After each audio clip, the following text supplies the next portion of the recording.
Hi, I'm Craig Dunn, a technical writer and developer evangelist at Xamarin. Xamarin lets you build iOS, Android and Mac apps in C# rather than Objective-C or Java. Using familiar tools, you can take advantage of your favourite things about C#, link support, event handling and delegates, and even async support, while developing for new mobile and desktop platforms.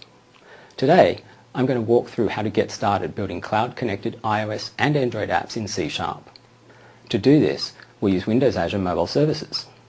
Mobile Services is a service within Windows Azure that provides a turnkey backend for mobile apps. With Mobile Services, it's fast and easy to store data in the cloud, authenticate users, and send push notifications. We're going to start by creating a single view Xamarin.iOS app and then connect it to Mobile Services so we can add a scalable backend and take advantage of things like SQL database, Twitter authentication, and push notifications. In this video, we're just going to cover Xamarin.iOS, but most of this will also be helpful for Android. So let's get started.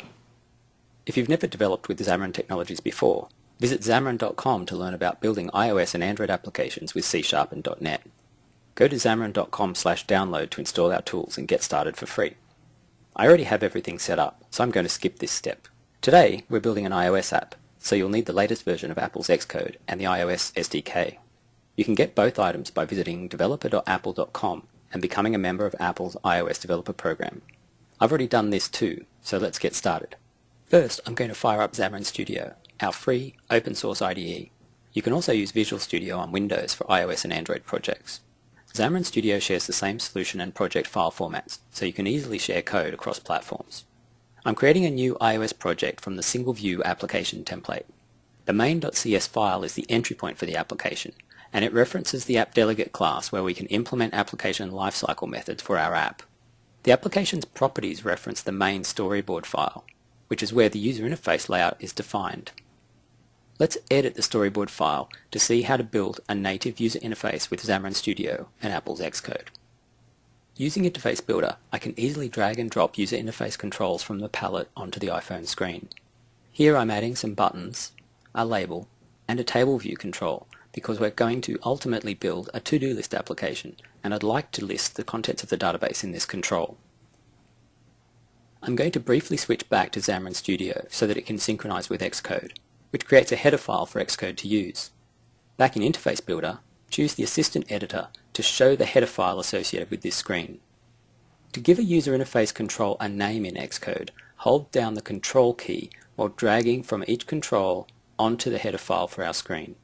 You do not have to write any Objective-C code, just provide a control name when prompted. These names are called outlets in the iOS SDK, and I'm going to create an outlet for all the controls on the screen so that I can refer to them later in our C# code. We can also add actions, which are analogous to the command pattern in WPF, to handle clicks and other events in the user interface. After control dragging from a control, change the type to an action and give it a name. I'll create actions for both the buttons that we will implement later. Returning to Xamarin Studio, I can see in the designer.cs file that it has automatically generated outlet and action attributed properties and methods for each of the controls on our screen. We can now refer to these controls in code and implement partial methods for the actions. To show how that works, I'm going to implement a simple click event on one of the buttons to update the label. ViewDidLoad is one of the methods called in the application lifecycle for this view. I'm going to use that to add a click handler on the touch up inside event for our add button. This is very familiar ground for .NET developers. I'm going to simply set the label, title, text property to clicked when I click the button.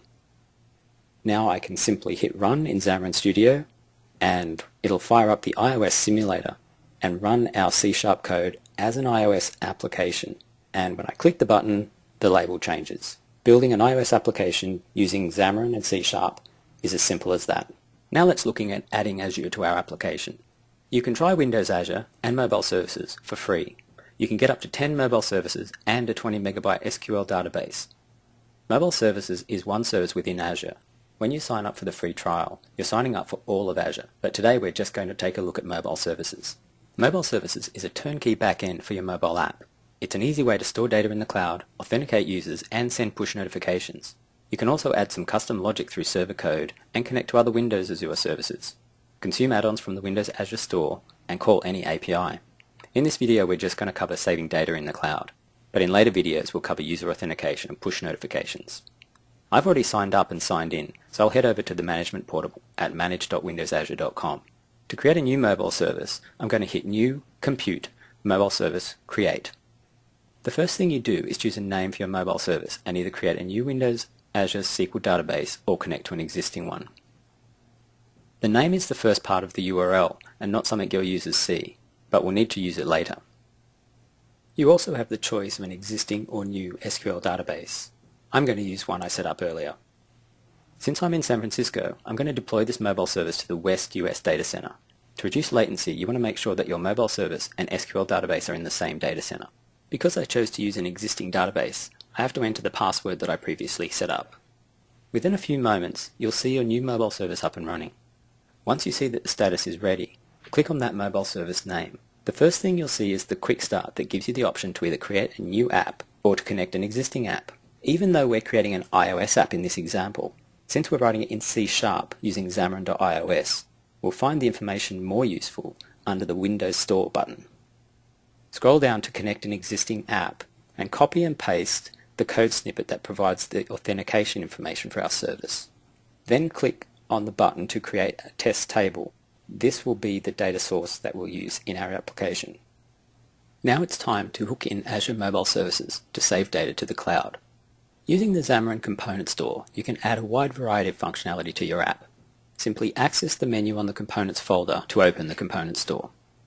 In just a few clicks, I can add the Windows Azure Mobile Services component to the project, which will automatically download the documentation and samples, as well as add the component to our application project and the assembly to the References folder.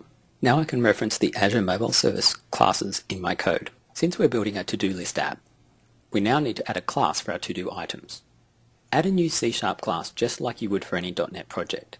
And to implement it, I'm going to use the class definition right off the Azure component documentation. This class will be persisted directly to the Windows Azure Mobile Services database. Notice that the class name, to-do item, matches the table we created earlier in the Azure portal. We didn't need to specify column names in the portal. They will be automatically created from these object properties. Everything is now in place for us to save data to the cloud using Azure Mobile Services. Firstly, paste in the credentials that we copied from the Azure portal earlier to instantiate a mobile service client instance. Then use the client object to create a reference to a cloud-based to-do item table. Now I'm going to re-implement the Add button to create a to-do item and save it via the Azure Mobile Service client. Now I'm going to manually create a new to-do item object instance, set the title property, and then save it to the cloud using the insert async method on the Azure table class. Using Azure Mobile Services to save objects to the cloud is as simple as that. Now that you've seen the basics of wiring up Azure Mobile Services to save an object, I'm going to switch to a finished app, which I've also made a bit prettier, to demonstrate it in action. In addition to saving to-do items with the insert async method, which I just showed, I've also used the update async method when a task is tapped to change its status to complete. And finally, I've wired up the UI table view control to show a list of all incomplete tasks using the table.where method.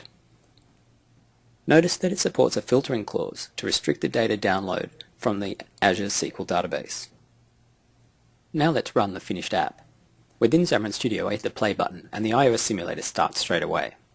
I'll use the Add button to create a couple of new tasks, which are then sent back to the Azure Mobile Services database. The data is retrieved back from the database to display the list of incomplete items. Touching an item triggers the update method, which sets the item's completed status to true, which means it's filtered out of the list when it's refreshed. Back in the Azure portal, we can visit the Data tab to explore the to-do items I've entered. You can see that the to-do item table has columns that match our corresponding C# class. During development, you can have your database schema automatically update to match your classes. If you want to flip that off for production, which you should, you'd switch to the Configure tab and turn Dynamic Schema off. Thanks for taking the time to learn a bit about building cloud-connected iOS and Android apps in C# using Xamarin and Windows Azure Mobile Services. We only got started with data today, but you can add authentication via Twitter, Facebook, Google or Microsoft accounts and set up push notifications just as easily. If you have questions, don't hesitate to head to either the Xamarin or Mobile Services forums. Visit xamarin.com or windowsazure.com to find out more.